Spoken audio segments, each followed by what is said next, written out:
ফজরের নামাজ, এই দুই নামাজ, এশার নামাজ পুরা অন্ধকারের নামাজ, ফজরের নামাজ আধা আলো অন্ধকারের নামাজ। আল্লাহর নবী বলেন এই দুই নামাজ নিয়মিত যে জামাতের সাথে পড়বে, কিয়ামতের দিন ফুলসিরাতের সামনে, তার সামনে পরিপূর্ণ বিন নূরি তাম, একদম ফকফকা আলো জ্বলে। বাশশিরিল মাশাঈন, মাশাঈন ফি যুলাম বিন নূরি তাম ইয়াউমাল কিয়ামah, পূর্ণ আলো জ্বলে, তার আলো ফকফকা হবে সবচেয়ে বেশি।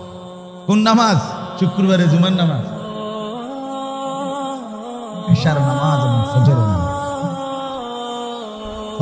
ফজরের নামাজ ইমানদারের নামাজ। ফজরের নামাজ না পড়ে না যে মুনাফিক, সে মুনাফিক। ছেলেদেরকে বলি, ফজরের নামাজ যারা দিনের পর দিন পড়ো না, নবী বলছে তুমি, তোমার পরিচয় রাসূল বলছে মুনাফিক। গোস্ত খাও মুসলমান হিসাবে, হাসরে জমা হবে মুনাফিক হিসাবে।